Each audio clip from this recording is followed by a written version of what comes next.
Thank you for coming for our first update of the spring semester. Can you believe it's almost the end of January? Like, what the heck? I can't believe it. So, welcome. Thank you for the start of a great semester. Thank you for to our facilities team in the room that helped us get to class only an hour and a half late the first day of class. So thank you guys for that, and girls. And you guys have just been rock stars helping us kick off this spring semester, and that's across every division, not just in the classroom, but all the support you all provide also. So thank you. When you came in, you probably saw some pictures of some of your colleagues scrolling. We've had quite a few new hires, promotions, and appointments since our last update was it in October, Karen? Yes. So if your picture showed up on that screen, I'd like you to stand up so we could welcome. I know, they're going like this. So we can welcome you. Yay!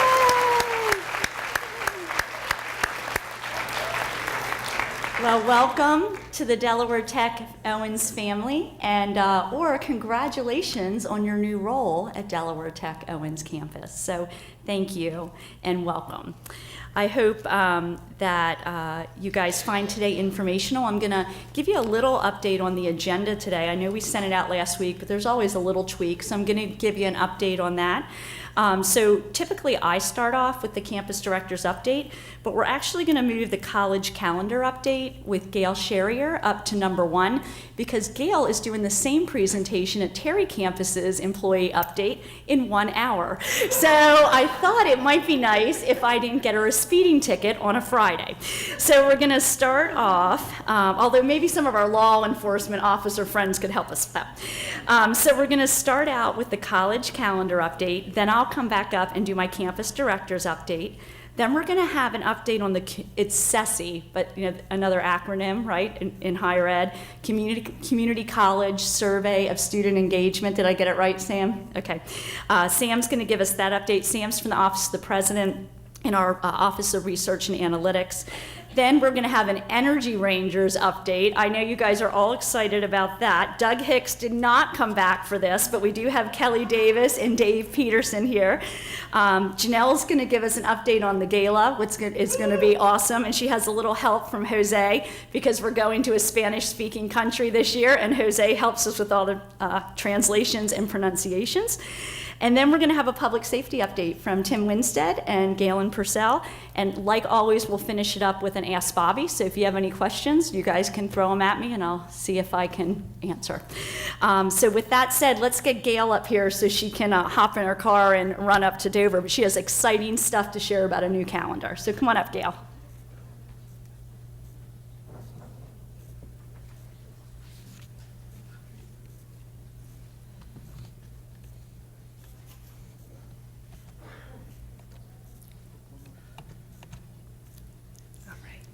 I am so pleased to introduce you to our new college calendar today.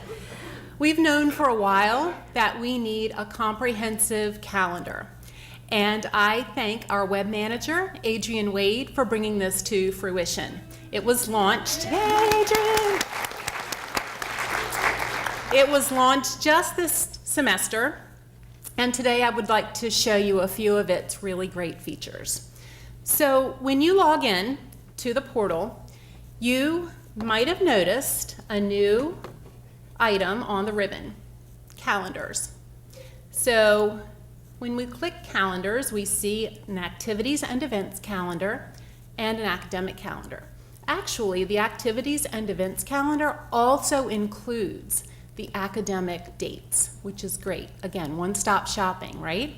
We've also included, though, just a quick link to the academic calendar by itself for quick reference. So we're going to take a look at that in just a second. But I did want to also note, and you may have seen this as well, at the bottom of this landing page, we have a week at a glance, kind of the week ahead calendar listed here.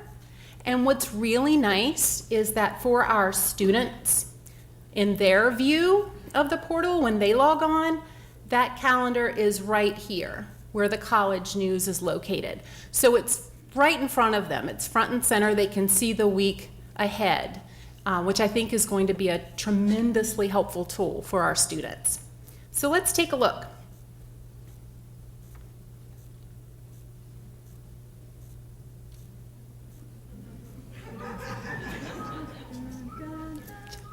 Jeopardy theme.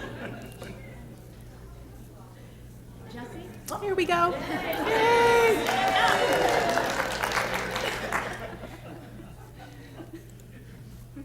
Okay, so it's important to know that each campus is designated by its location. Okay, so we have Dover, Georgetown, Stanton, and Wilmington. Also, we have color-coded icons for each campus. I wanted to point out as well that there are 4 views. So we have a table view that we're looking at now. We have a list view. We have the month view. And then we have the tile view. So you can certainly decide which you prefer. For today, I'll just use the table view. One really great feature of the calendar is that we can limit by campus and by event type. So if I just want to see events for Georgetown, you can see that the Georgetown events come up.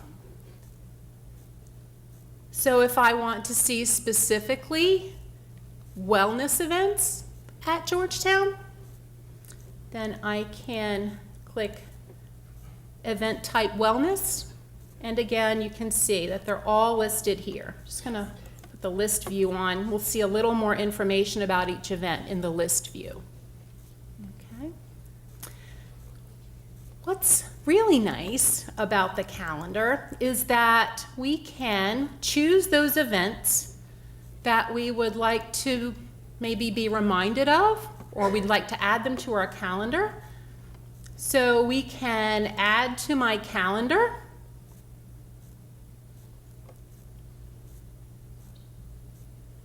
We can get email and text reminders for events. We can even subscribe and integrate this calendar with the calendar that we currently use. One of the most frequent questions we've received thus far is, will this sync with the calendar I use? So if you use a Google Calendar or an Outlook calendar, yes, this calendar is designed to integrate well with most calendars. I can say generally it will integrate with most calendars. You can subscribe to a weekly email digest to take a look at events in the week ahead. So it has lots of great features, and think about what this can do for our students. It's going to be a great tool for them. They can sign up for their own reminders, especially for those academic dates that are so important. They can drop right in their inbox or on their phone for text messaging. So again, it's a fabulous tool. So what I would like to do now is to show you how to submit events for the calendar. So I'm going to the resources page, and I'm going to the request forms section. We probably go here a lot anyway, right, to make requests. You can see the calendar of event submission. Link is right here. It's by campus. Currently, each campus has one editor who can add items to the calendar. Okay, so we're asking you to allow 1 week, because we do just have one person doing this on each campus. Also, it's really important to us that we have college-wide consistency with the verbiage used on the calendar. So when you open the request, you'll see that there are some guidelines for submission. This really helps us to keep things consistent college-wide. Okay, so thank you for reading those if you have something to submit. Okay. If you have a question about the calendar, I'm probably a good person to contact at this point, rather than Adrian. And if I don't know the answer, I'll get the answer for you. Okay, it's all new, as I said, and I am sure that we're going to learn a lot this semester in the first semester of its launch. But I'm just so excited that we have this great new tool for our employees and our students. Are there any questions that I can answer for you? Amy? When you go in, like, so for example, if I only wanted to see Georgetown events, do I have to reselect it every time I go in? There's no way to lock it? So I asked that too, and right now, and we're learning more all the time about its features and functions, but right now, Adrian says we do have to select every time we go in. Yeah. Michelle? If we add an event to our own calendar and it changes, it doesn't update into our calendar. If we subscribe, will it be updated? Yes. Okay. Yes, that's one of the features that we have, that we've learned, yes. Nicole? When I added the dates in my calendar, like I have multiple calendars that I make, you know what I mean? And it didn't let me pick which calendar I wanted it on. It just picked one of them randomly and added them in. And then I had to go in and like change each event individually. So I don't know if that's something in the future. Yeah, I'll look. What I did when I subscribed, I copied the link. And then I went into my Google Calendar and added that right in my Google Calendar. So I don't know if that's the process that you use. So maybe if you use that process, it might address that issue. But I can certainly check with Adrian on that. But it worked well for me just in the calendar that I wanted to integrate. It worked well. So I think I have time for one more question. Let's see. Nancy? I just wanted to say thank you for making sure that alumni was included as one of your activities. Yeah, well, you know, I will tell you, it seems like an easy task, I'm sure, to come up with these event types, but it's really challenging. So as I said, I think we're learning a lot about these categories, and they may change a bit as we learn more about what's needed. So, all right, well, I appreciate your time today, and I hope that you'll use our calendar. And again, please let me know if you have questions or if you have observations while using the calendar as well. I'd appreciate that. All right, thank you, everyone.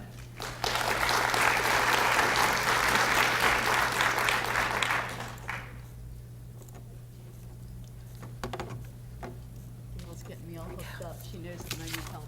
Thank you, Gail. Thank you. So if we didn't get all your questions answered today because of time, please just shoot Gail an email, okay? And if you have a question, and if it's something that is something Gail thinks we should share with everyone, I'll just put it in a Bobby's Blast. Okay, this was another question that was asked about the calendar, and I'll shoot it out to everybody. Does that sound okay? All right, drive safely, Gail. All right, see ya. All right, so let's go back to my update. And before I go to the first slide, many of you probably saw on the portal that Dr. Brainerd did give an update on Senate Bill 50. So I wanted to bring that to your attention that yesterday Senator Harris McDowell, I always say his name backwards, presented again Senate Bill 50. We are able to keep the same number in this legislative session, which we all thought was very important because we got such good ground the last legislative session. And he introduced it, and we're super happy to say that it came out of committee. 4 out of the 5 committee members voted favorably for it. So that is a really good sign. That's Senator Poore, Senator Walsh, Senator McBride, and Senator Cloutier. None of the senators on that committee are from Sussex County, but I did want to share with you, every time we go about this, we have to kind of reaffirm votes, right? So just because we had a yes before, doesn't mean we have a yes this time around. So I did want to share with you that we have confirmed yes votes, again from Senator Ernie Lopez, and from our new senator, not new to our legislative group in Delaware and Sussex County, but Senator Dave Wilson has confirmed his yes vote. So what I ask from each of you, if you have some time to either call Senator Wilson and Senator Lopez, send them an email and thank them for their early support of Senate Bill 50. Again, for those of you that might be new to the college, we have been working for many, many years to get a community college infrastructure fund to help with our deferred maintenance challenges. And we got really close last year, super, super close. And it was the end of a legislative session, so we have to reintroduce it again. And it was successfully done earlier this week, so we're super excited about that. The legislative session is on hold right now because the Joint Finance Committee is meeting now for the next 6 weeks, so we don't really need any action from anyone right now, except for if you could reach out to Senator Lopez and Senator Wilson and thank them for their continued support of Delaware Tech. Many of you know Senator Wilson was a representative for many years in the Milford area, and he moved to the Senate this year and continues to demonstrate his support of Delaware Tech. So I'll keep you posted. Mark will keep posting things, obviously, on the portal. So just extend our thanks if you could help us with that, okay? So we're moving in the right direction. All right. So, you know, every campus update I try to give, or I like to give, an update on our big three. So again, our big three are student and employee success. What's another one? Wellness and service. Thank you. And so it's hard to believe it's been 2 years since I stood up here as the new campus director, and we said, what are some things we want to focus on? And these were 3 things. And I hope you've had as much fun as I have focusing on them the last 2 years, and I hope we can continue to focus on that. So just a couple pictures up here just to show, you know, really, I think what student and employee success look like in action. But just a couple shout outs, kudos, like, woohoo, we did this. RN to BSN, first graduating class in December. Good stuff, right? We had a great NSO, New Student Orientation, in December. It's always a smaller one, which is kind of fun, though, because you kind of get to really be with the students. And that was student affairs, obviously, but it wasn't just student affairs. It took a lot of you. I saw many of you there in your new Student Orientation T-shirts, doing different things. So I thank you for that, because as Gail always says, and I shared this at Admin Council this week, you know, our bookend events for our students are New Student Orientation and graduation, right? We need to hook them in at the beginning, get them connected. That starts them on the path for student success, and then we get to celebrate them at graduation in May. So thank you for that. Achieving the Dream, we are still moving forward with our Achieving the Dream work. I will tell you that the new Achieving the Dream Info Center is now up on the Achieving the Dream website. So if you go to that, there's an info center there that's going to give you all kinds of updated information on Achieving the Dream. Also, you might recall that this year we started, President Brainerd appointed a college-wide student success committee again, and the committee meets again on February 5th from 10:30 to 12:30, and that will be live streamed, and we'll also have listening rooms on campus for that. So again, there's a committee, a task force that's working on that, but we're all invited to participate in the dialogue and really learn what's going on. I don't have the location of that meeting yet, but stay tuned, it'll be on the portal, and I'll also send it out in a Bobby's Blast, okay? And then the last kind of student success piece is, and it may have been on the new calendar, which is really cool, isn't it? On Tuesday the 29th, we're going to have our Academic Excellence event, and that's an opportunity for us to recognize students who were either on the president's list or the dean's list. And so that will be held over in the Fireside Lounge. Mark's going to zoom in, like not zoom in, but like the video zoom in, because he can't be here. So he's going to speak, and Christy and Leslie and Gail will obviously be there from the academic affairs and student affairs side, and I'll be there too. And students were invited. Some of them are bringing their family, and really just an opportunity to celebrate their success. So if your schedule allows, we would love for you to stop over. It's a pretty short, it's an hour time frame. The ceremony or the presentation itself will just be like 15, 20 minutes. So I encourage you, and I invite you all to stop by to show your continued support of student success.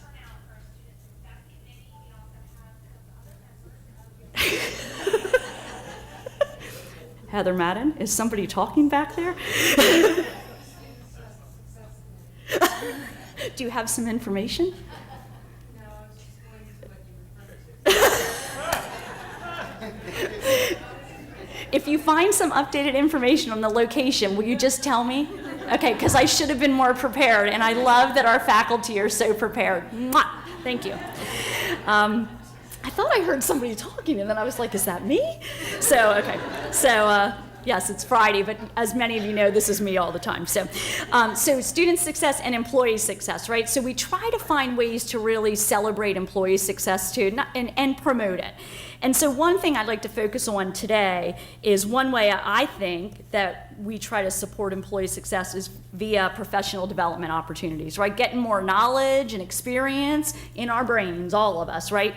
So I'm just curious, and I'm going to have you stand again because these times are so long that I'm trying to get you up and down. Do you notice that? Michelle, is this good from like a mindfulness, wellness thing? Okay, all right, good. So if you participated in a Stewards of Children training this academic year, would you please stand? Woo, good. Okay, thank you. You can sit down. So Stewards of Children, Michelle and Kim Merritt. Is Kim here? I don't know if she is or not. She's sick. I'm sorry. Michelle and Kim have been leading it on the Owens campus, and they've done a fabulous job. And so I bring that one up because the Stewards of Children training, I've had some people say to me, well, Bobby, we don't really work with children. How is this, why is this a priority? Well, as you all know, as Delaware, I almost said Delaware Techians, like that's not even a word, as employees of Delaware Tech, oh my gosh, we touch lives all the time. How many of you are sitting like in the dentist chair and the hygienist is like, hello, where do you work? And you're like, and they're like, oh, I went to Delaware Tech, right? So Delaware Tech has wide reach, right? And so, when Beau Biden was alive, and he really, as you all know, focused on protecting children from abuse, right? The college is committed to training, as many people as possible, because we're really feet on the ground in the community. So sometimes it's not just about what you do here every day, but kind of our role in the community. So I've asked Administrative Council to encourage every employee at the Owens campus to participate in this. And I mean every employee. I think it's important, and I said encourage, I didn't say mandate. But I wanted you to know that, this is for every division, because we all touch the community in a certain way, and if Delaware Tech can play a small role in really protecting the children in our community, I think that's a good thing for us to do. We're Delaware Technical Community College. And so I wanted you to know why I've been kind of asking people to do that. It might not seem related to your specific job responsibility, but I do think it's a good opportunity for us for growth and to support our community. So thank you for those of you that have participated. Michelle, are we doing 2 more this year? So another one in the spring and then like June or something? So look for the portal. I'll send it out in a Bobby's blast. Please, if your schedule allows. Again, there's no mandate here. I just wanted you to understand the why behind it. So congratulations to you who have completed that. It was an excellent training. I took part of it in the fall. How many of you are attending the Staff Senate Professional Development Day next week? Stand up. This is participation. Come on. All right, good. Now, Holly, is there still time for them to sign up for a couple things? There's some closed sessions, right? Yeah, there's some closed, but there's still time. There's still time. So Plan B employees, we started this several years ago, an opportunity for you all to have some professional development. I even heard there's massages. So I'm not really sure about that piece, but I'd go if I were you. If they'd let me come, I'd go. So again, and as administrators, we're very supportive of this, and it's a great opportunity for growth. And so we hope that our Staff Senate team will see you at the professional development event next week. And then the last thing I'm going to say from an employee success is we're all about continuing education and lifelong learning. So if anyone in this room received or completed, not received because you completed it, you worked hard for it, a degree or a certification since August, would you stand? I know some of you did because I write you little notes when I get the thing. So congratulations. So we'll try to continue to do this from time to time, but if there's other ways, I think thinking about ways to support student success is kind of innate in what we do at Delaware Tech. So for me, that's kind of a no-brainer, right? But sometimes I struggle with how can we best support our employees too. So if you all have ideas, please call me, please text me, please IM me, however you want to get a hold of me, get on my schedule, because I can't think of everything, right? And you guys probably have some really great ideas of ways that we can better support our employees. So with that said, thank you for all that you do, and I think we have a lot to celebrate. So service, you guys were right. One of our big three is service. So I was writing these notes last night. My husband's like, what are you doing? I'm like, I'm just listing every service thing that we've done in the last month. And he's like, oh my gosh. So I'm just gonna read what I wrote. Baskets of cheer, ringing the bell, adopting families, Operation Christmas Child shoeboxes, Salvation Army stockings, cookies for our troop. I couldn't remember what that was really called, but you guys know what I mean. Food drives for our food pantry and for Wesley United Methodist Church food pantry in Georgetown. That's like a little bit of what you all have done to give back just in the last 2 months. So thank you. I applaud you. And I actually wanted to read a couple notes. I'll be very brief. But as you know, this year we adopted some families and from our food pantry. That was a new endeavor, and we received a couple notes, and one of the notes said to Kelly, it went to Kelly Dunt because she oversaw this, Ashley and Brian want to thank you and the organization. The Christmas gifts were amazing. My kids experienced joy when they received them. Merry Christmas to you and your family. Thank you, signed the mom. We also got a thank you note, which I think I must have dropped along the way. Who knows where it is. I'm very disorganized today, I'm sorry. We also received 2 other handwritten notes from families from the food pantry, from our food pantry, and we also got a note from our own Bonnie Atkins, who many of you know, she retired several years ago from instruction, but she oversees the food pantry at the Wesley United Methodist Church in Georgetown, and she sent a really sweet note thanking all of you for the donations that you gave at the holidays. So we're making a difference in the community, guys, and it is a big deal. So I thank you for that. So coming soon, we're gonna have some more opportunities to serve. Look at those great bell ringers there. It wasn't nearly as cold this year as last year, but they're looking pretty good there. On February 15th, it's a Friday, we're gonna do some volunteer work at the Restore on Route 9, so Habitat for Humanity. We're gonna do 2 shifts, so there's a morning shift and an afternoon shift. I think Gail was leading that up. I sent a link in the last Bobby's Blast, and I can resend it. We'll get you a Delaware Tech t-shirt for that day. If you want to have a lot of fun, come in the afternoon shift. That's when I'm going to be there. I'm sure the morning shift will be fun too.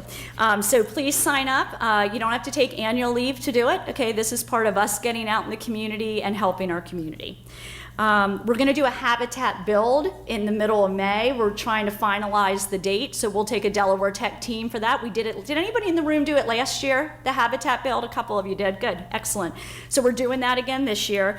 Of course, our campus food pantry is always looking for volunteers to help out in either cleaning the old food out, inventory, or actually serving when our students come in. And then I would just say, if you have other ideas, IM me, email me, call me, because I really love our commitment and love all of your commitment to service in our community. So give me ideas, we're open, okay? But thank you, thank you, thank you. So wellness, so I started out in the middle there with no more excuses, the spring meltdown challenge. So who knew that extra sugar was in so many things? I did not know. It's been a week. But I was told on the Fit Friday walk today that wine does not have added sugar. There's sugar in it that, I don't know if that's really true or not, but I don't know.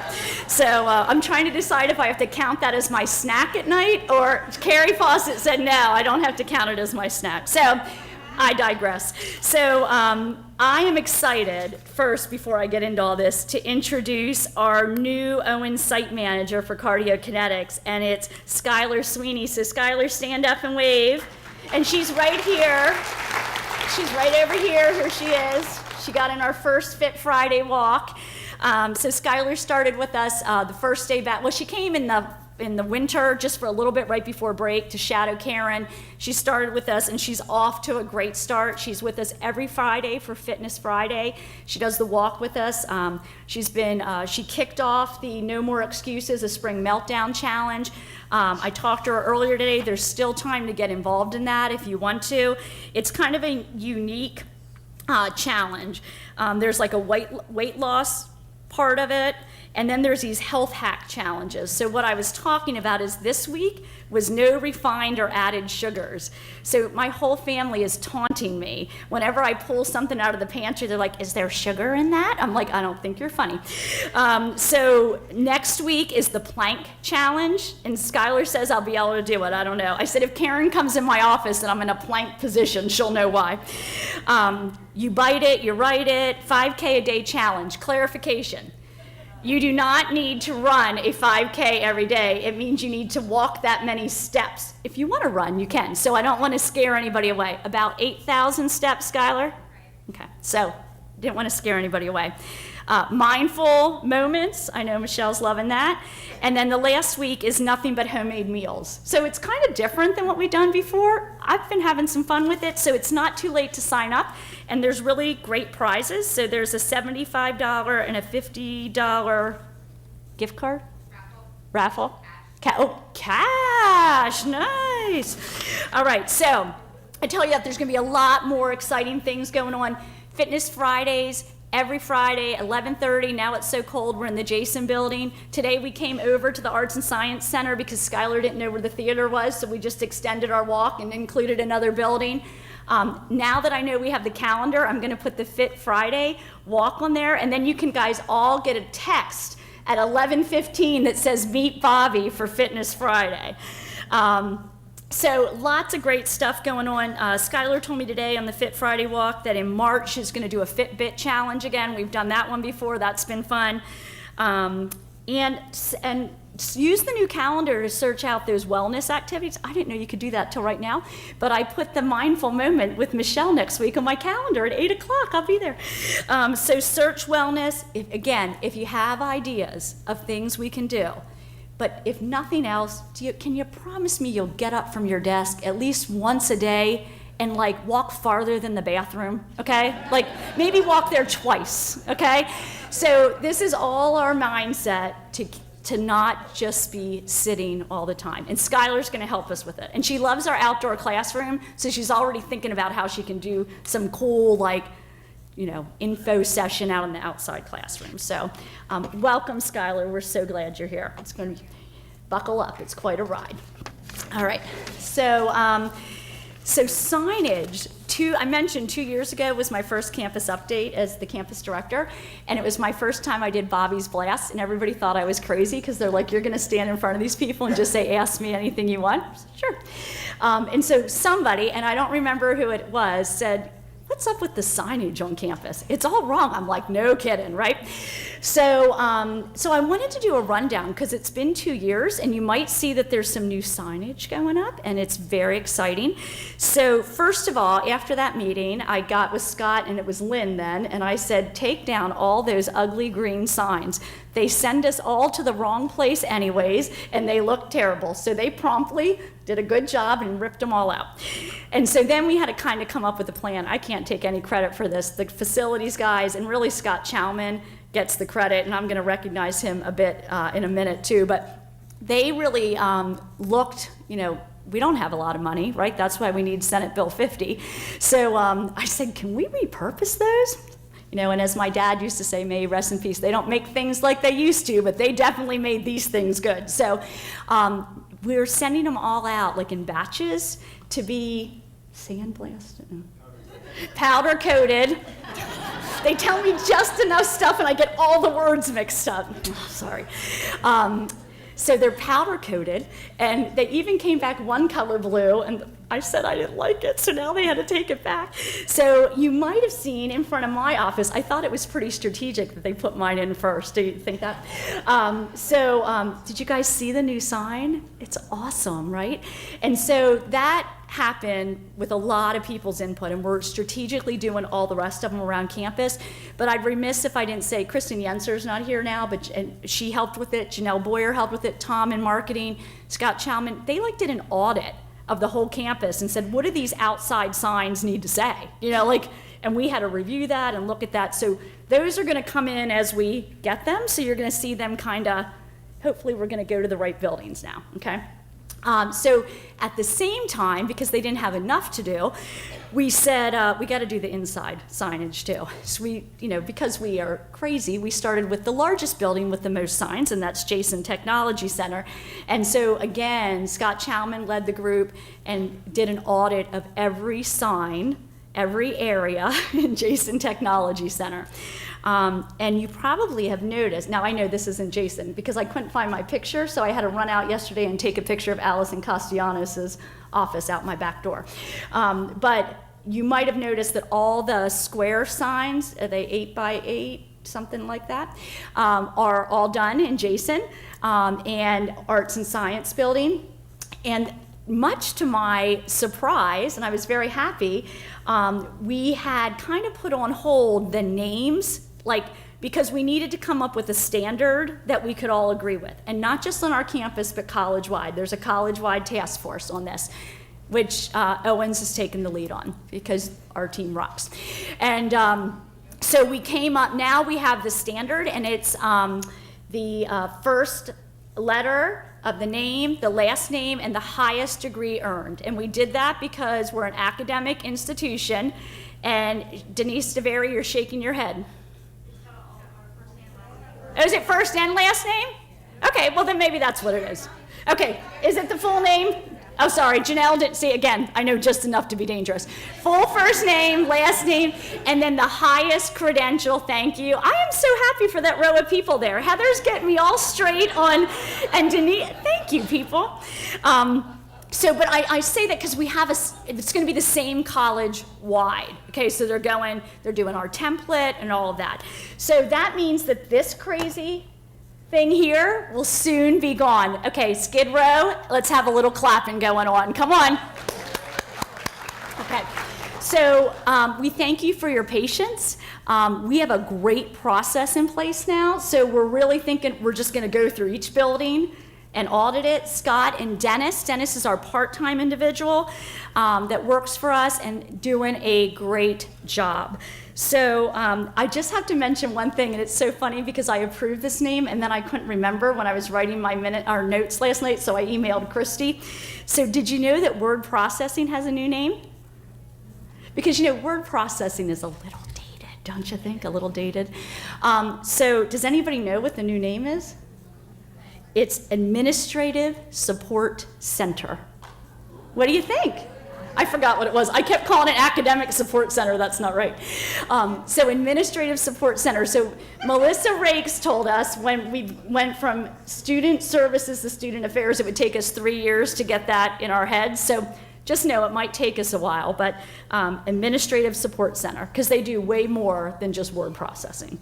So those are some of the things that we're looking at as we're doing the updates with signage as well. So I told you about the college-wide signing committee or signage committee, and I just want to say thank you to everybody that really helped with this. But is Scott Chowman here? Where is he? Stand up. I want to give a huge shout out to Scott Chowman. He has been instrumental in this project. He knows the AD, because there's a lot to this. It has to be a certain height. It has to be, there's Braille on some signs, but not on other signs, right, Scott? He tried to teach me. He just said, get out of the way and let me run the show. I said, good. So Scott has done an outstanding job. And although we had a lot of players in it, we couldn't have done it without him and Dennis. Is Dennis here today? He's already gone home because he already worked a full day, I'm sure. So Dennis has done a great job too. And such a great job, again, that the model that Scott and the team put together the last 2 years is now being replicated at the other campuses. They're purchasing a signage machine. They're getting signage personnel on campus. And Scott's going to be helping us with that college-wide. So nice job. I really, really appreciate it. So stay tuned, guys. If you have any questions about signage, just please let me know. Good? All right, so just a real quick update on major projects, and then I'll sit down. So Arts and Science Center, you guys have probably heard from, I think I've mentioned it in past updates, the Arts and Science Center is having a huge renovation in relation to heating, air conditioning, and ventilation. That project is a 2-summer project. We're gonna phase it in because the only other option was to close down the Arts and Science building for a year. Nursing faculty, what do you think about that? That probably won't, oh yeah, they want to. They're like, yeah, that sounds good. Well, I didn't think that was probably good for enrollment numbers. So I have to give a shout out to the nursing, respiratory care, rad tech, language, office of instruction, Louise, because you can imagine from May till August this year, the nursing hallway in the back and this, like the L this way, so over where language is going to be totally shut down and nobody can walk through there. So there's a lot of stuff to move, right? And so facilities has been involved in it, but we really have a great plan moving forward for them this summer. We're finalizing that. And I bring that up because the next summer, it's occupational therapy assistant, physical therapist assistant, the math center, human resources, the theater will be closed that whole summer, 344 A and B, and the campus director. So there's a lot of planning that goes on around that, but we have great contractors that we're working with that totally get no Delaware Tech, and we're not going to miss a beat. But I just wanted you to know that because those are pretty significant changes, and as we know more about next steps, we will share that with everyone. The Automotive Center of Excellence, remember the EDA grant we got in the fall? Exciting stuff. We're in the planning phase with the architects right now. It's been a real collaborative process. The automotive team's been involved. Facilities, the architects, Christy and Leslie. It's been a lot of fun to envision that building. So more to come on that. That's going to be an 18-month project. So we're hoping maybe this summer we can break ground and start on that project, okay? Phase 4 of 404 Roadwork. So remember when we got the traffic light out here and they got everything done out there, but did you notice our entrances still look like not very nice? We are working with DelDOT to get the plans for that and to get that work done. Right now we're working with legislators to finalize the funding, but I didn't want you guys to think that we forgot about that. So that's all gonna be taken care of just in good time. So Scott and Brian and I talk regularly with DelDOT, right? A lot of nice conversations. So the other thing with DelDOT, we got to meet with them. I said, I've never known so much about DelDOT in the last year. It's amazing. So grade separation intersection project. That's what DelDOT's calling it. I call it the flyover, okay? So if you guys recall, there's been a lot of discussion that DelDOT is going to put in a flyover to help with traffic out front. And I don't have a lot of detail because the project will start in 2023, and you might think, Bobby, why the heck are you talking about it now? Well, because we need to make sure that Delaware Tech isn't impacted by the project. So we had a great meeting. I just actually talked to the secretary this morning, Jen Cohen. She reassured me again. We're not going to have a lot of impact from that, but there will. I'll bring the drawings at the next meeting. We might have some more updated ones. But actually, where the new traffic light is, it's going to then start going up and over 113 and down on the other side, and that will be the flyover. It will come down flush right where the traffic light is, so it shouldn't really impact us. But of course, I mentioned our gala, graduation, because there's going to be times when they're going to have to work out there. And I also reminded them that they did close one of our entrances, so if they need to close another one for an extended period of time, that might be a little problematic. So I'm telling you all this because we're getting on the front end of it, so it doesn't impact you, our students, and the community. So as we know more, we'll tell you more about it. And then not as major projects, but important, you might have seen actually, I saw the Nickel truck out there this morning, Nickel Electric. They're starting on putting all new LED lights in front of the buildings here on the side of 404. So super excited about that. It's phase 1 of our project that we funded this year through the budget, and there's several other phases because we have a lot of lights and a lot of land on the Owens campus, but we thought we'd start with the buildings where most people are entering and also the front of our building where everybody's looking. Okay, and then the Williams House, I think you all know, we have a property in Millsboro, the Williams House Conference Center, and we're currently working, it was donated to us by Blanche Baker.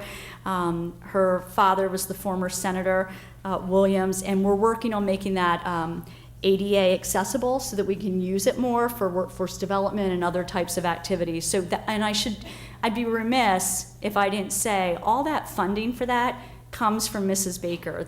She and her husband, her late husband Ray, donated significantly to the college.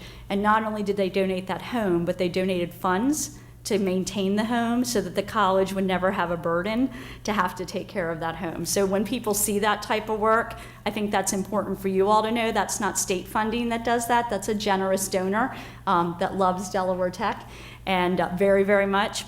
And that's how we're funding those projects, okay? So a lot of stuff, I'm sorry, but I wanted to make sure you guys had the updates you needed. And I'll be back for Bobby's, or ask Bobby at the end if you have any questions, okay? Sam?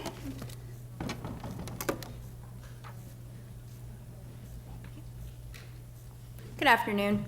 Hopefully that's not too loud.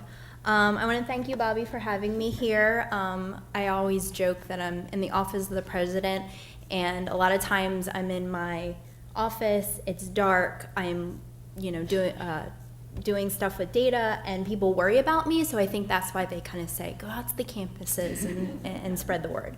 So thank you for having me. This section of the campus update will highlight the key findings and provide an overview of the Community College Survey of Student Engagement, which I will call Sessi because I'll trip over that throughout the presentation. So just an overview, we're going to go through the college timeline, the Sessi benchmarks data, the Sessi special forums items, and then the next steps in the Sessi process. So this is an overview of the timeline. Last spring, you might be aware that we provided the Sessi coordinators a list of on-ground college-level courses, and they randomly selected those courses to conduct the survey. I want to thank anyone who was a part of that. We received the results of the Sessi on July 31st of 2018. Since then, CWAC and my office, the Office of Research and Analytics, or what I like to call ORA, have been working together to disseminate the Sessi data to many members of the college community as possible. In September, we summarized the key findings during the Student Success Committee meeting. In November, we hosted Dr. Linda L. Garcia, Assistant Director of College Relations at the University of Texas at Austin's Center for Community College Student Engagement. I'm glad that's not my title. She facilitated a workshop to help us learn how to intersect the student data from Sessi with the ATD 7 capacities from that ICAT survey. In the workshop, we also developed action plans using the Sessi results and received a toolkit to show us how to lead discussions about student engagement. Today, we're sharing the Sessi overview and key findings in order to make sure that all of you are aware of what has transpired since we conducted Sessi. We want to make sure that the entire college community knows as much as possible our students' experiences here at Delaware Tech. So on February 12th, I'm going to say this several times. So February 12th from 1 to 2, there will be an open forum at the Jason Technology Center, 156, room 156, for anyone who wants to delve a little deeper. So today's just a quick overview, but if you want to know more, have more questions, please join us for that forum. If you have any special requests for additional information that you would like to learn at that forum before, you can contact your assessment coordinator, Robin Circus. There you go. So we're going to talk a little bit about the benchmarks, the Sessi benchmarks. This is the list that there's a group of survey items that address key areas of student engagement. So educational research has shown that these benchmarks are important for students' college experience and educational outcomes. The benchmarks provide us with a useful starting point for looking at our results and allowing us to gauge and monitor our performance in areas that are central to student success. Each benchmark, we will compare ourselves to the Sessi cohorts. So our first benchmark is active and collaborative learning, which is important because students learn more when they're actively involved in their education and have opportunities to think about and apply what they're learning to different settings. Studies also show through collaborating with others to solve problems or master challenging content, students develop valuable skills that prepare them to deal with real-life situations and problems. So according to our Sessi results, and again, this is college-wide, so when you go to your forum here on the campus on February 12th, you can actually dive into Owens campus data. So this is college-wide. So for this benchmark, the results show that students were most engaged in making class presentations in this category. They were least engaged in working with classmates outside of the class to prepare for class assignments, and tutoring or teaching other students while in paid or voluntary roles. So this is the first set of graphs. This graph represents our scores for the active and collaborative learning benchmark. So throughout my presentation, the top performing college, which you'll see in light blue, those are the top 10% of the cohort of the benchmark. And the 2018 Sessi cohort, which is the orange bar right next to the light blue bar, is the Sessi cohort that is comprised of 2-year cohort in 2017 and 2018. So we're benchmarking our college-wide as well as each campus against these two cohorts. Owens scored 51.5% in this area, according to Sessi, slightly higher than the Sessi benchmark. You can say, woo-hoo! Go ahead. Yeah. I think they gave me the best. The next benchmark is student effort. I'm sure our instructors will agree that students' behaviors contribute significantly to learning and the likelihood that they will successfully attain their educational goals.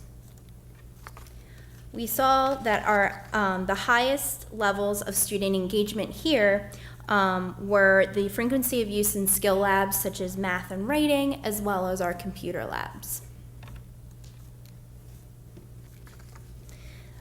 Again, this is similar to the last chart. This graph represents the scores of the student effort benchmark. As you see, our percentages are above the Sessi cohort, Owens at 55.1%. As we continue to improve, our goal is to be ranked among the top 10%. So we always have room to improve. Academic challenge. Since challenging intellectual and creative work is central to student learning and collegiate quality, the academic challenge survey items address the nature and amount of assigned academic work, the complexity of cognitive tasks presented to students, and the rigor of examinations used to evaluate student performance.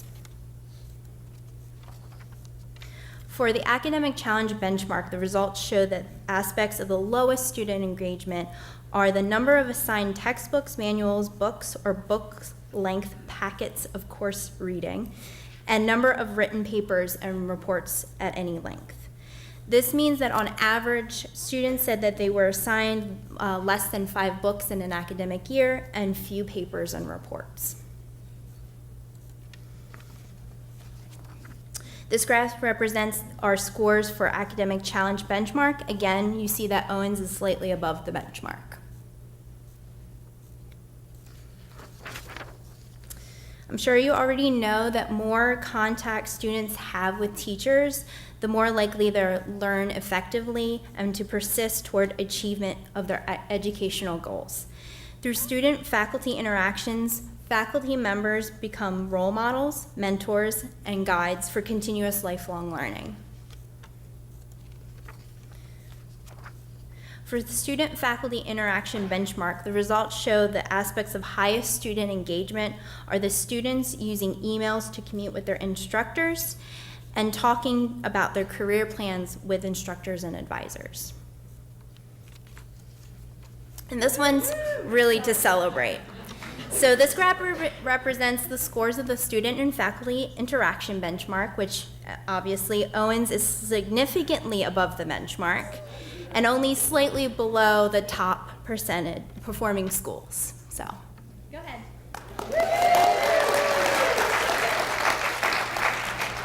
I love when people get excited about data. When it's good news, And students are support for learners. So this benchmark includes students perform better at and are more satisfied at colleges that provide important support services, cultivate positive relationships among groups on campus, and demonstrate commitment to their success. For this benchmark college-wide, the results show that the aspect of lowest student engagement is the frequency of receiving career counseling. This graph represents that support for learners benchmark, Owens being above the benchmark once again. So there are 5 Sessi special focus items that I won't go into too much detail, but I wanted to show you today. The center adds special focus items to the Sessi each year to augment the core survey to help us to further explore fundamental areas of student engagement. The 2018 special focus items elicited new information around the topic of academic mindset, such as whether students feel welcome and respected at the college, whether they believe they can learn all the material being presented in their courses, and whether they feel that they can change their intelligence by working hard on their studies. Our reports include results from these special focus items, and if you want to learn more about college-wide, especially and Owens campus, we'll talk about that at the open forum on February 12th at 1 o'clock. So what's next with Sessi? We just don't want to leave you hanging and show you all of these great results and that's it. Next, we're going to provide everyone access to campus and college-wide Sessi reports. They'll be accessed through the Achieving the Dream reports on the ATD data repository, so that the site that Bobby was talking about earlier. We will also provide feedback on the November 2018 workshop that we had. I encourage you to attend that February 12th Sessi Open Forum. A portal announcement, of course, will be put out to get more campus-specific data and learn how Sessi and ATD will intersect. We are the first college to collaborate with Sessi to intersect ATD, so that's exciting. If you have any questions or would like specific data from the Sessi results, please contact your campus assessment coordinator, Robin Serkis, or you can also contact me, Samantha Zolkowski. Thank you and have a wonderful afternoon.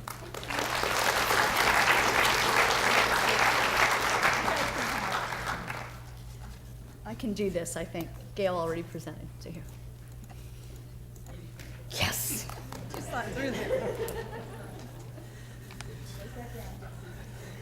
Hi, I'm Kelly Davis, and this is Dave Peterson. We're going to give you a quick rundown on Energy Rangers and a bit of an update. And so let's get started with the mission. The mission of the Energy Rangers has always been to use energy carefully and to bring awareness to energy and conservation type projects and initiatives. So next, Dave is going to give a rundown of our history as the co-founder and historian. That means I'm old if I'm honest. Yeah, so basically, I'll keep it short. This started back around '08, and I was just talking to Kelly before this, like, what exactly was kind of making this happen? It was a grassroots effort. It was something Doug Hicks and I had talked about, and he pushed it forward as department chair. And we got this thing going with 50 wonderful volunteers from around the campus, some of who are here today. But if you can time travel back to the Great Recession and the crash and all that, back at that time, we were still heating with, I think, number 2 or whatever, heating oil, these huge tanks. And, I remember I rode my bike back then as well, and you'd see the big, you knew it was a cold day, you'd see the big black cloud over the campus. So heating oil was way high, electricity was coming up, of course gasoline was approaching $4 a gallon. We were in a recession, and of course that recession hit the college very hard. And I remember it was like yesterday, Bob Hearn got up and he was explaining all the things we had to worry about because he was the numbers guy.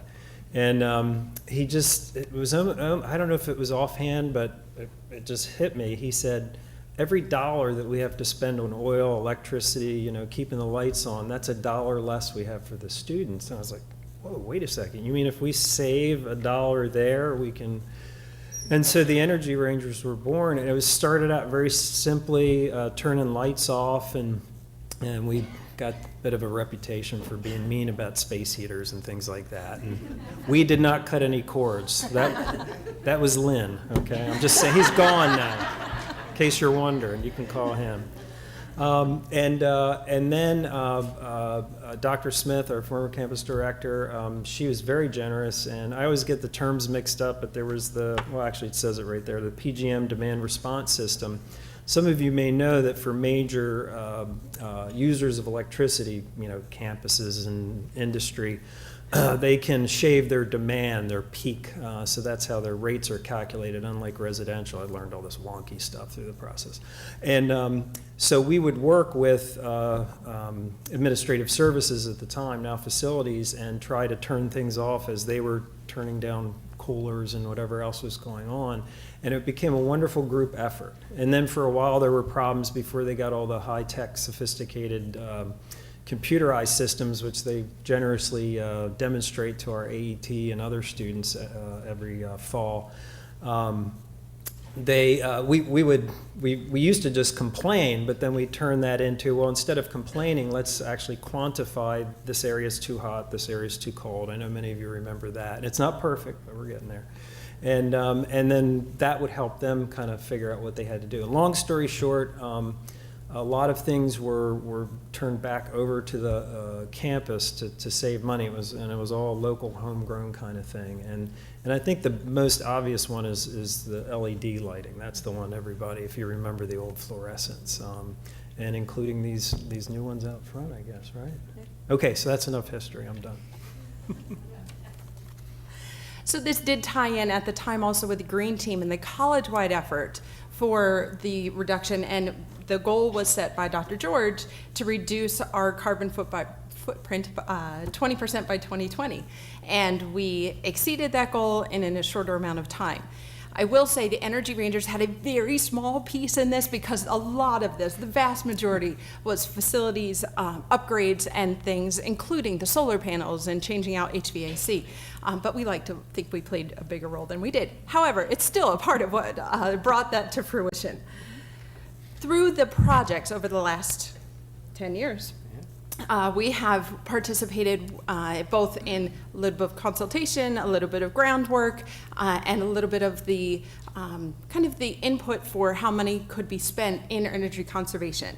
So lighting, when we first started 10 years ago, was things like we had a partnership with the electric co-op, and we gave all employees one CFL, because that's how long ago it was, to take home and put to use. But we were moving from the fluorescents to CFLs and those squiggly light bulbs, and now to LEDs. So a lot has changed, and Energy Rangers have been there to be a part of that. We've also worked with campus community projects. Save the date, May 22nd, 2019 is your next. But everything from planting trees to painting so that we could stay within code for our propane and our boiler, scraping, painting, and such that has occurred. The campus recycling bins were funded by the Energy Rangers, so all the side-by-sides. We'll talk about that more in a few. Marketing and signage to go along with energy conservation, The demand response, again, that was our income source. And campus events such as Earth Day, ride share for transportation for students, and working with student clubs.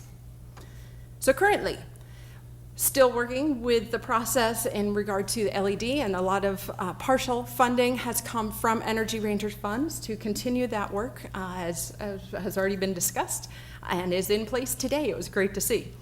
We also are looking at, and Brian is leading the charge, yep, pun intended, for a car charging station for electric cars to be able to have a plug-in on campus that would be centrally located between Jason Arts and Science and the Child Development Center, a parking spot or two, there were two, that are possible use for folks that do have a car that needs some charging. And then recycling reminders. So that's what's next. We are actively recycling on campus, and it's tremendous. We do a great job.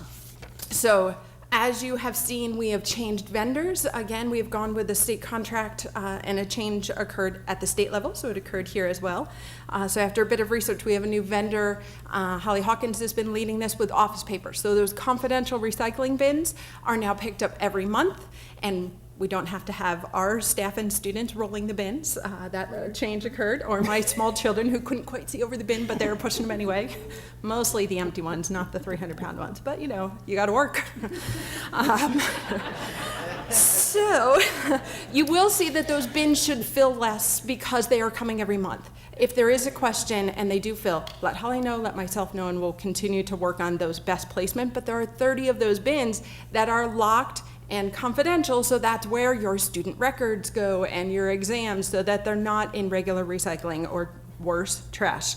So anything that is confidential should be locked. If it is generic paper, if it is just office paper with nothing that needs to be secured, a regular recycle bin is fine. Single stream is great. But if you're looking to do confidential, then please make sure that goes in those locked bins. Single stream and universal recycling, that's all those side-by-side containers. That has great signage that marketing did for us, and very much still in play. So we've had the question, well, how do I know it's actually going to be recycled? Well, the bags are color-coded. So although it's going in the same cart from administrative services, facilities folks, it is then when they go to the dumpster, they know that the clear is trash and the greenish is recycling, or vice versa. I'm sorry, I don't remember which way. But that bag sorting system lets them put it in the right place. So it doesn't matter that it goes in the same cart immediately. I promise it's still going in our recycling facilities. Couple pieces of how to best do some recycling. If it has food on it, even if it's plastic or even if it's recyclable material, if it has food items on it, it really is trash. So please make sure that goes in trash.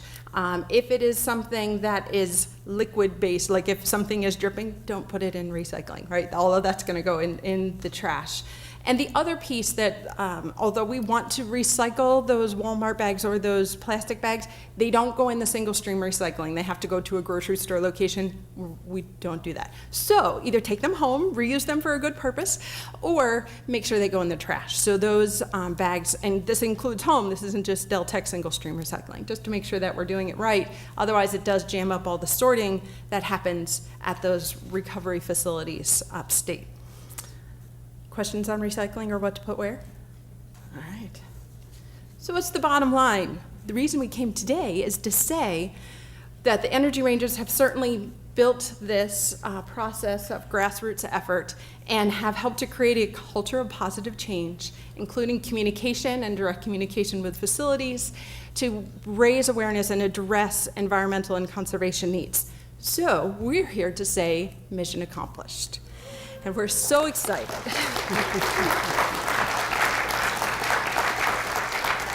So it doesn't mean we end the process. What it means is it's part of our culture. All of you are doing this. And so we don't need Energy Rangers, although it's been fantastic to have 50 employees on a semester basis that are involved in this process and have it something that's on the list of to-dos.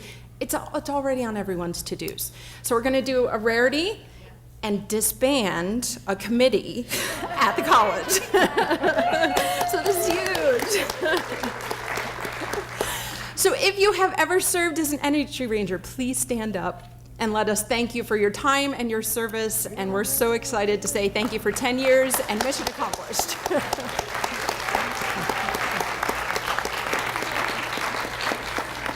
All right, on to the gala.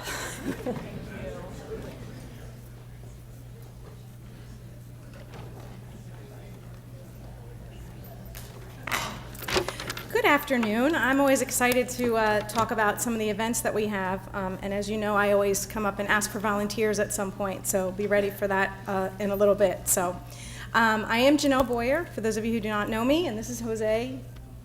Hola a todos. Now you know why he came up with me. So before I get started about our gala this year, I want to say thank you to all of the divisions and the departments. I've always been a part of the gala since I've been here probably, but this is the first time I've seen the whole shebang, and it is amazing the number of departments and divisions who come together to make this happen. So thank you to all of the supervisors who are allowing your faculty and staff to participate in this. So this year we are going to participate in some salsa and tango dancing. Buenos Aires, Argentina is our theme this year, and we're very, very excited about it. There's a lot of big changes this year. Kristen Yenser, before she departed to the OOP and then Terry campus, she sent out a survey, and just like those commercials, we listened. I think the biggest thing was our participants didn't want to have the show anymore, so we are not having the big show in the theater, which allows us then to kind of have a more free-flowing night, which we're really excited about. I think the second biggest thing, and correct me if I'm wrong, was people wanted more time for networking during the reception. So because of that, because of all of these changes, we're going to be able to allow for a longer time in the reception area. So that's really exciting. There's going to be more time for networking during dinner because there isn't a show, so not everybody has to leave. Oh my goodness, it's 8 o'clock, we have to get to the show, move on, move on, move on. So we're going to kind of have the dinner time hour extended also. But you can leave if you're finished and you want to start with the activities, and that's also going to be great for our patrons who don't want to stay very long. But they want a chance to participate in everything. This is going to allow for that. So again, we're really, really excited about that. Because there is no big show, we do have activities. Our activities have doubled. So that's going to be a really fun process also. So you can tell we have a lot going on. So here is the map. As you can see, we're starting in the gym, and the gym is going to be called, Where's the name? right here. Caminito. So this is the reception area. And we are basically what we're doing is the reception area is going to be the outside streets of Buenos Aires, and the activities are going to be the inside of what's going on in all of the places that is on the street. So fortunately, we have more than half of our vendors secured for our reception. The reception is going to start at 5:30, like it always has, and it's going to go until 7 instead of the 6:30 time frame.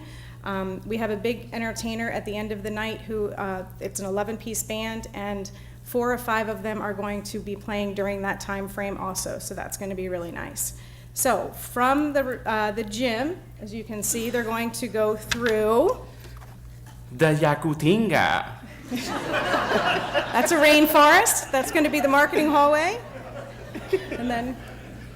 And then they'll go to the Recoleta. That's a cemetery where there's going to be lots of tombs. So, and I've got this next one covered. Then they're going to walk through our own student spotlight. I can handle that one. And then, of course, they'll go through the covered walkway, and then that back nursing hallway is going to be? To the beautiful Paseo El Rosedal. It's a garden.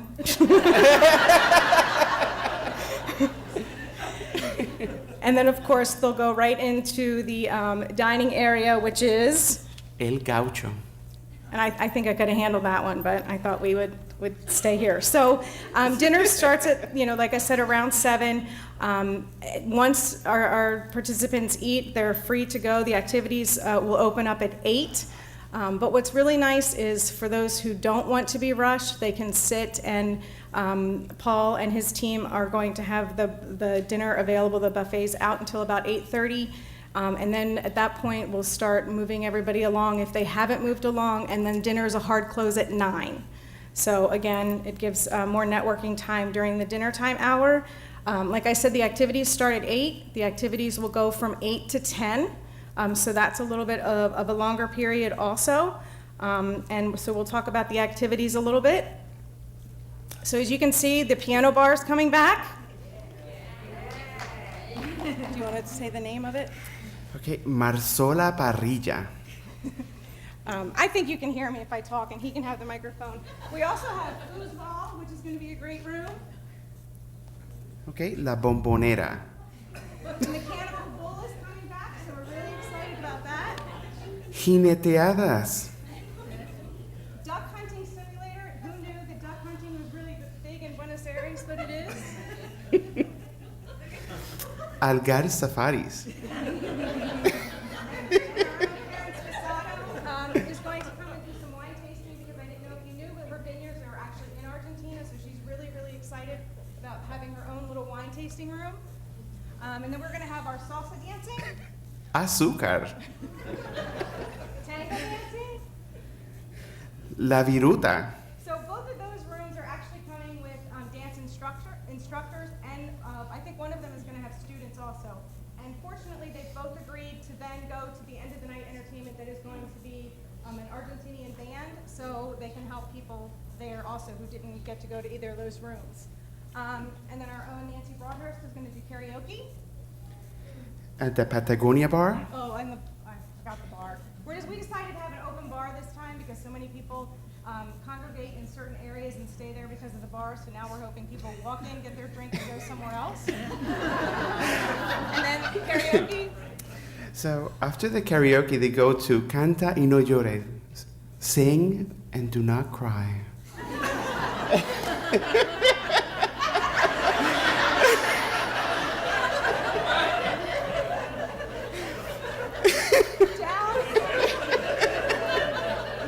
Down in the lobby by the bookstore, we're going to have a signature drink for Argentina. And Christina, what was it called?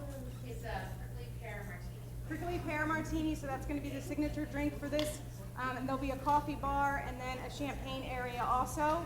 And that's, La Biela. so that's a nice little cafe. And then there's going to be an antique market in the hallway, the brick engineering hallway by Brent Mitchell's office. Feria de San Telmo. Okay, thank you. You're welcome. And so that's good.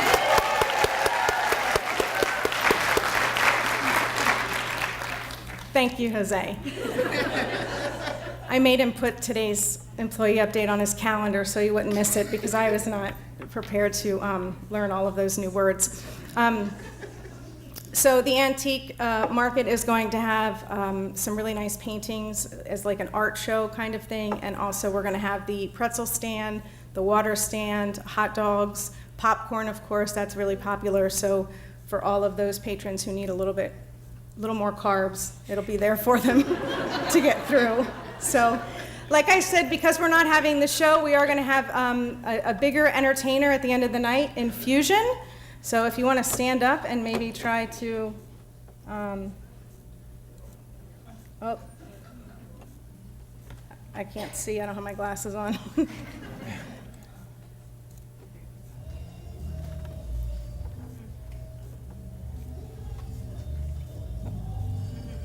Well, in addition to the Argentinian music, we've also requested some American song lists so we can dance along to songs that we know too. But hopefully the salsa and tango lessons will help for the end of the evening. And the end of the evening is going to be open from 9 until 11. So again, the patrons who want to go to the activities for a little bit but want to see some of the entertainment at the end of the night and desserts and all of that will be available at 9 this year. So One more thing that's really new, so for anyone who is volunteering, you can keep this in mind. We are having last call at 9:45.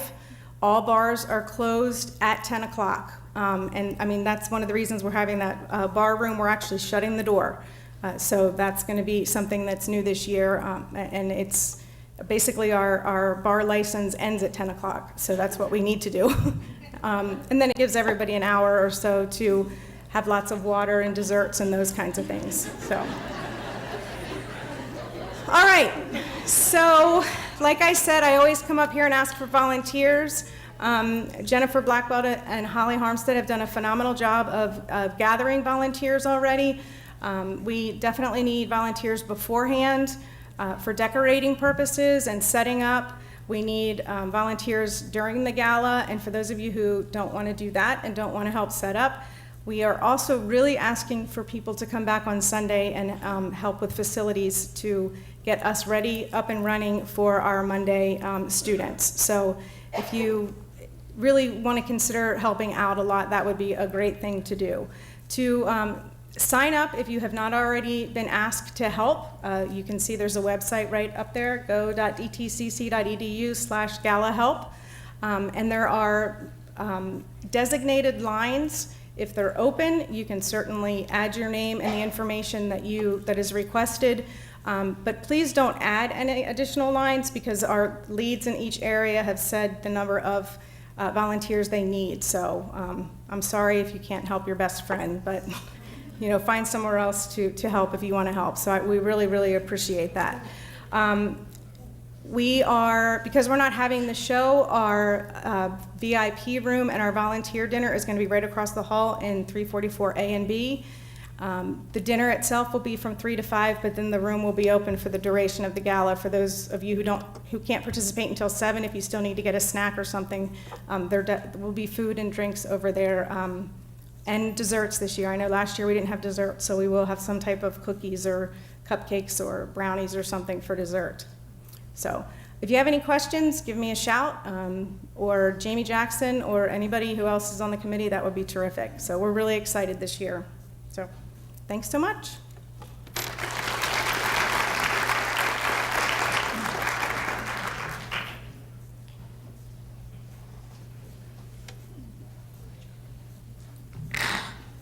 Okay, thank you.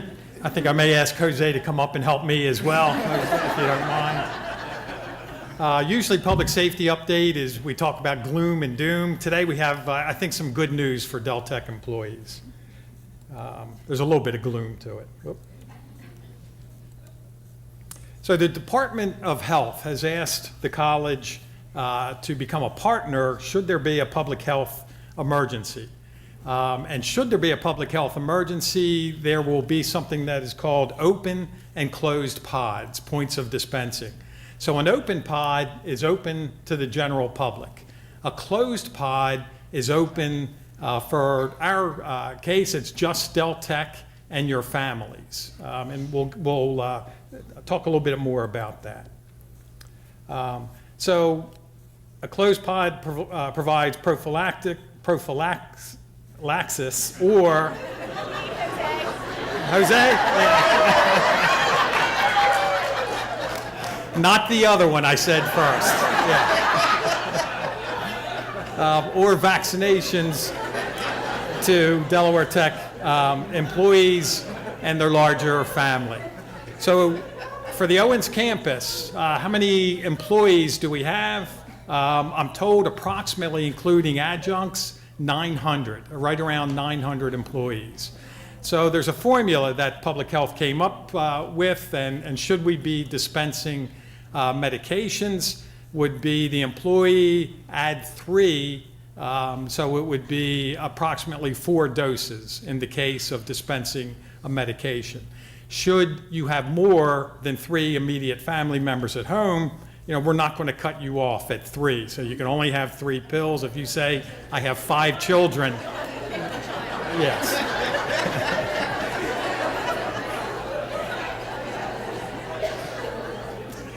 So we would provide the medication.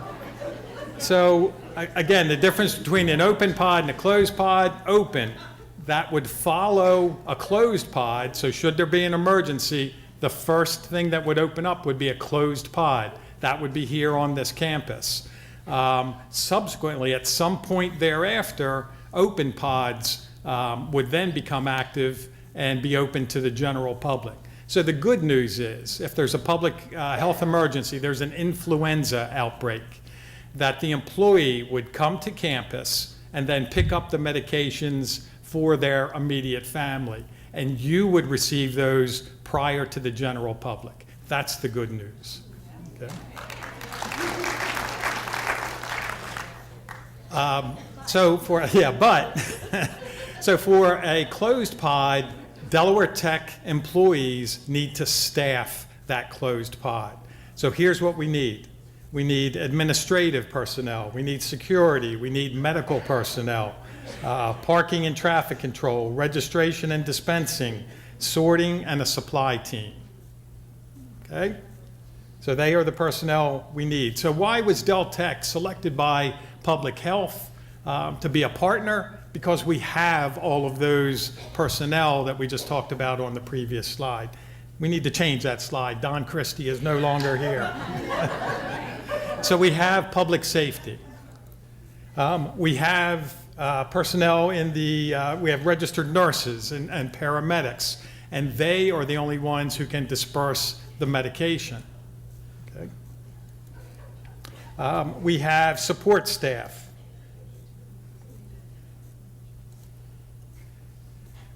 And because of that variety of personnel, that's why Public Health, again, has asked us to be a partner. So during a distribution, more than likely, a state of emergency would be declared and the college would be closed. So we would be asking for volunteers to participate. Again, we had a list of what individuals we need: administrative, public safety, nursing. So again, we would be closed. That group of people would be asked to come in and staff this closed pod. The plan at this point, we're still in the early stages of putting this plan together, but the plan at this time would be, we would be open for 12 continuous hours, 7 to 7 or 8 to 8, somewhere along that time frame. So the need is for a minimum of 15 people to work those 12 hours. I can tell you 15 people is not going to be enough. So we're going to have to put a much larger pool together. If it's a public health emergency and I have volunteered, I could be homesick, right? And be unable to come in and fulfill what I would like to do, be a volunteer. So we need some backup and additional personnel. So a minimum of 15 to staff, but we need much more. So I have been here going on, this is my 5th year.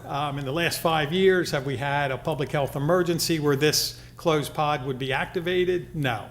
And the chances are in the next 5 years, we won't have to activate this closed pod, but we need to be prepared. So every year, that list of volunteers would be updated. We would have training because in light of an activation, there may not be a lot of notice that we're being activated. So they asked today. The bad news is, again, this is in the event of some public health emergency. The great news is that you and your families will be one of the first folks in Delaware to get the needed medications in the event this occurs. And President Brainerd, when this was presented to him, he said, if it's good for our employees, we will participate. Okay. Anything to add, Bobby? No, I would just say that Tim and Galen have been great. The Owens campus is the first ones to kind of put something together, and it's going to be modeled at the other campuses. We have kind of a draft plan that we have to plug things in, but what we need now is if anybody would be interested or willing to serve in a volunteer on this team, if you will. Again, hopefully we'll never have to use it, right? But if we do, the benefit is all of us, our Delaware Tech family and our families will be taken care of. So what we need you to do, and I didn't ask Karen Swain this, but Karen, they're gonna contact you when I saw, she's used to it. So if you all would, if you're interested in playing some type of role, I will tell you, some of the things we learned from public health was that if it's a state of emergency, individuals other than licensed nurses can distribute the medication as long as there's a licensed nurse there. It's part of the public health policy or whatever. So don't say, well, I'm not a nurse, I can't help. There's lots of areas you can check people in, do different things.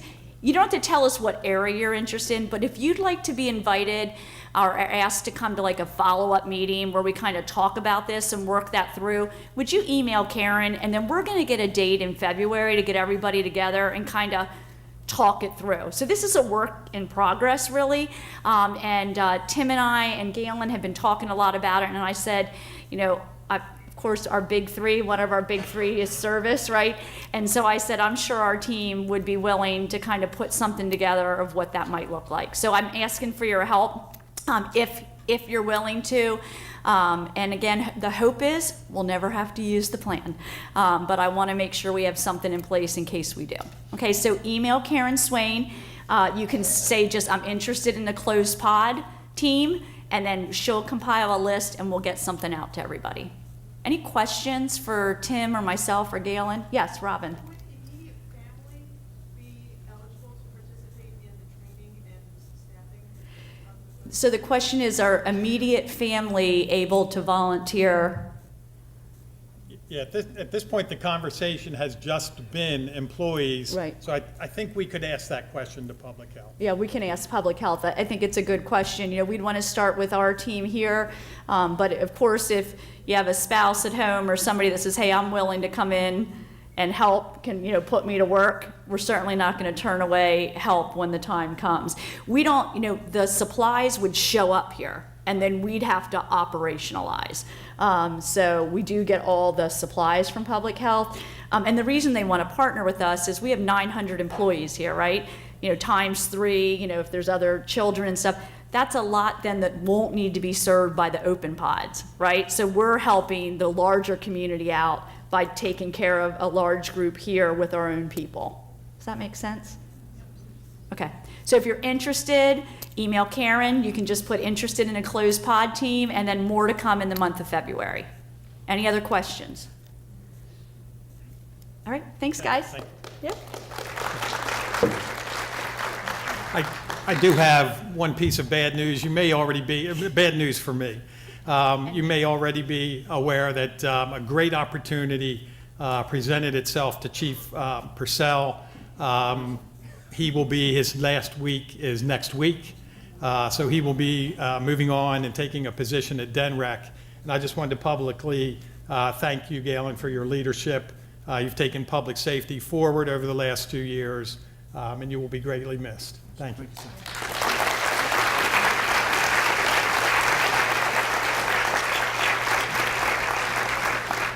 Yes, thank you. Thank you, Galen. And it's on film. Yeah, so we can give you a copy of it. Galen's job will bring him down to Sussex County, so we told him we expect to see him here on campus to visit us. And you may have already noticed the position is posted. Public safety, as you know, is one of our priorities, so we're going to move swiftly to get that position filled. But in the meantime, our totally amazing public safety team under our 2 lieutenants will do an outstanding job for us. You won't miss a beat, but we will certainly miss Galen. It's been a great 2 years. Thank you, Galen. So we'll just wrap up with Ask Bobby. Any questions from anyone? I'm telling you, you guys really are very kind. Okay, I know it's been a long update. I hope it's been informational. And don't forget to check out that new calendar. Email Karen if you're interested in helping. Gala, all that stuff, blah, blah, blah. I know, guys. See you later. Have a good weekend.